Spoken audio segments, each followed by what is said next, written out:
I think it's finally safe to say that the Pixel 6 is finally safe. Hey guys, welcome back to TechOdyssey. So today I'm talking about the Pixel 6 long-term support, long-term performance. A lot of stuff has changed with this phone since the get-go, and we've talked about this plenty over the last quite a while. It came out at the end of October, so we're getting closer and closer. We're into the summer months now. We've got the Pixel 6a right around the corner, the 7 coming this fall. So there's two things that I kind of want to talk about with this phone. One, I think, like I said, it's finally kind of safe. I think that we're finally at a point where Google has gotten things ironed out enough that this phone is really not overly problematic anymore. And it wasn't for most people. And there's been a mixed bag of comments and reactions. Anytime I talk about that, it's such a polarizing conversation because there was a kind of a set few people, I don't know what the few was, but there was a percentage of people who experienced problems for a very long time. And then Google kept trying to fix things and would break more things and then would fix things and would break other things that weren't broken before. So there was just a lot of back and forth going on with some people who were affected by the issues that this phone brought to the table. And then there's a large portion of people who just never experienced any problems. So you can tell though, everything is pretty well quiet. Like nobody's even talking about this stuff anymore. So I think that yes, there's probably still a few stragglers here and there who might have a dud for a phone, but by and large, I think mostly everybody's having a pretty good experience at this point. Interstage right, we also have Google has announced the Pixel 7, which who in the world does that so far out? We're talking about, what, 3 weeks ago? They announced the Pixel 7 that's not even coming out until October. So in May, we had June, July, August, September, October. So basically about 6 months almost before the phone's going to be here, they announced it. And I had some strong feelings about that because I feel like they're really cutting the legs out from under people who still want the Pixel 6.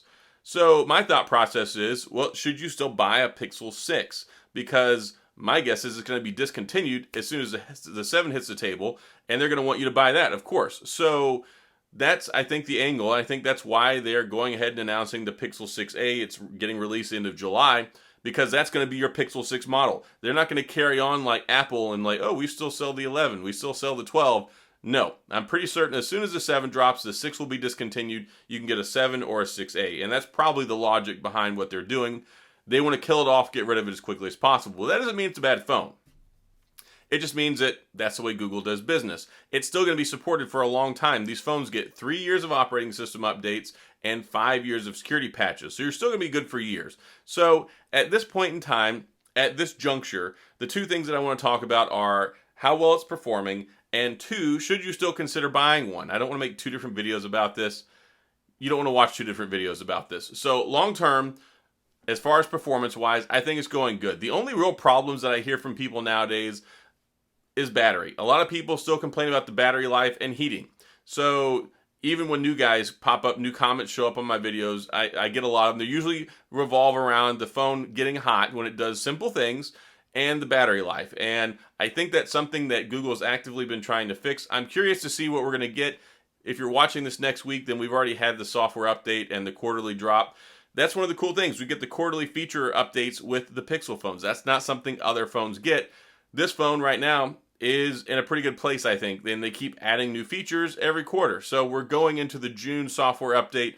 I'm expecting to see a couple of things there that they've been working on that were in the betas. And I believe and I hope that battery life will improve for people, but still, that's one of those things where some people complain about it, some people don't. I remember when I first got mine, it was overheating, well, not overheating, it was getting really hot, just doing simple things like watching YouTube.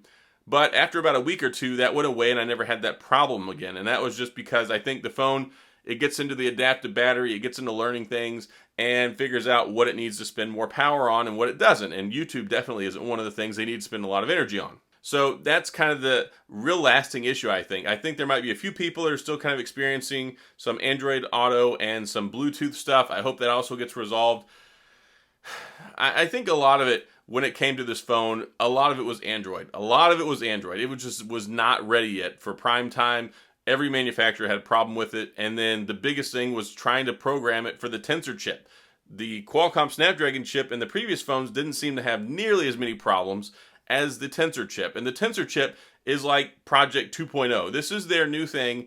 And when the Tensor 2 chip comes out this fall, I expect it to be significantly improved and you will have a lot better experience. I think that the Pixel 7 experience out the gate should be tremendously better than what we got with the Pixel 6. A whole year of programming for this platform using an upgraded version of a similar chipset and architecture. I think we'll be in a good place there. But looking at it now, I think the Pixel 6, the Pixel 6 Pro, I think that they've been incrementally upgraded. I think the performance has gotten better. I think the stability has gotten better. And I don't really have any problems with mine. I've even been running the Android 13 beta, and it's been pretty good. The Android 13 beta has been better than the official launch of Android 12 for the first couple months that it came out. So I think they're going in the right place. Maybe they're playing a little safer, but also they're learning. They're learning to optimize the software better for the Tensor chip, and that's what we needed to happen for a long time. So I think it's a good place. I think performance-wise it's solid. I was even playing Diablo on it the other day. Wasn't having any problems with it. A lot of people don't really look at Google Pixel phones as gaming phones, but the Tensor chip can game. You can play whatever you want. You can play Fortnite. You can play Apex game on there now, which is a fun game. You can play Diablo Immortal. There's a lot of high-level performance AAA tier games you can play on this phone, just like your other phones, the iPhones, the Samsungs. The Pixel phones are solid when it comes to that department. So hopefully you don't have any heat issues. But yeah, I wasn't really experiencing a whole lot of problems playing Diablo, and I felt pretty comfortable with that. So the only thing that might really make your phone heat up more, using GPS, it always seems to get things cooking, and maybe extended video sessions if you're recording for a long time. But you get that with a lot of phones, honestly. Like my Z Flip 3, it definitely gets hot and burns up the battery when I'm doing stuff like that. So I think that the Pixel 6 is pretty safe. Should you buy one?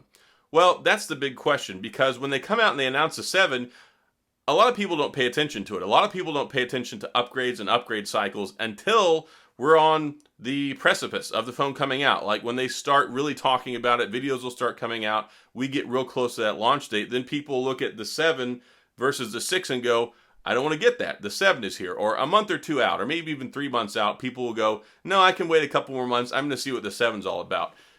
This far out, if you need a phone, just get one. That's kind of the thing. If you don't need a phone, yeah, probably wait for the 7. If you're sitting there going, I'm completely happy with my phone, I like the idea of the Pixel, maybe I'll try one out when I get ready to upgrade next time, wait for the 7. You don't need to go buy the 6. The 6, I think that Google pretty much put the icing on the cake on the life cycle of this phone for people wanting to buy it, because they already told everyone, hey, here's what the 7 looks like, here's what we're putting in it, it's going to be here later on this year. So if that's their stance on it, my stance is, yeah, wait for the new one.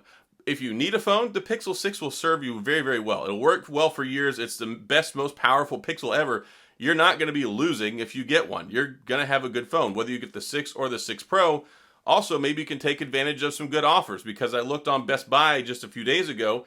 You could get the Pixel 6 for $449 with activation on any one of the carriers, whether it's T-Mobile or Verizon or AT&T. And I'm sure some other carriers have good programs too. Also, as it gets closer to the Pixel 7 coming out, there's probably going to be some good deals, maybe financing specials. So it's not a bad thing to get a phone that's a year old, or a phone that's 7 or 8, even getting closer to 9 months old. That's not a problem, because phones are more powerful than they've ever been, and they're supported for even longer than they've ever been. So I know people who hold on to their phones for 3, 4, 5, 6, even 7 years in some cases, which is crazy because I don't hold on to one for more than like 6 months. But usually I go one generation at a time. The Pixel 6, if you want to get a phone, it's a good phone. If you need to get a phone, it's a good phone. If you've been considering getting one and you're in the market for a new phone, I wouldn't really have any reservations about saying go out and go buy one. I think that it's totally fine. It's just more of a matter of what you want, what you're looking for, and where you're at kind of in your phone life cycle. If you're sitting there saying, okay, my phone's great, I'm not having any problems with it, but it's about 2 or 3 years old, I should consider upgrading soon. Just wait till this fall. Wait till the Pixel 7 comes out, get the latest and greatest. But if you find yourself in kind of a dire situation, you really need to get a phone, or you just want one, or you want a second phone, or you're getting a second phone line or a work phone, there are a lot of plausible reasons out there that a Pixel 6 or a 6 Pro still makes sense, because they're very good phones. And now that they've got all the issues and the kinks worked out of it, yeah, I think that it's a pretty good time to buy one, especially if you can make the phone work for you. If you can find a phone special, a deal, and that really helps make the decision even easier. But again, if you're waiting, if you're just not at a point where you're committed to getting a new phone yet, wait and see what the 7 looks like. Wait and see what kind of specials we get. Wait and see what is available with that phone, because I think the 7 is going to be even better. I think they're going to have a lot more refinement with the processing and with the optimization for the software, with optimization for the camera. The camera on here is going to get better. It's going to get better with time too, because as they optimize more of the software for the tensor chip, it's going to give you better computational photography for the camera. And if you're aware of this, the Pixel 4 and 5, and I think even the 3, basically they use the same camera for like 3 years. And then they put a new camera in the 6 finally. So this camera is actually still going to get better along with the software, along with the experience over another 2 years with the software updates, because we're still in the first year. Came with Android 12, it's going to get Android 13, 14, and 15. So we're looking at Android 15 before they stop supporting the OS upgrades, and then you're still going to get 2 more years of security patches beyond that. So this phone still has 4 years of life in it.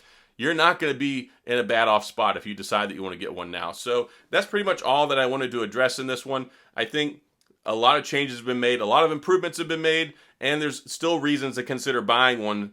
Just keep in mind the different considerations that I brought up. So that's all I've got in this video. If you have any questions or comments, please go down to the comment section. I'll get back with you. If you enjoyed the video, please hit the like and the subscribe button and the little notification bell if you want updates when new videos come out. And as always, thanks for being here. I appreciate you watching, and I'll see you guys next time.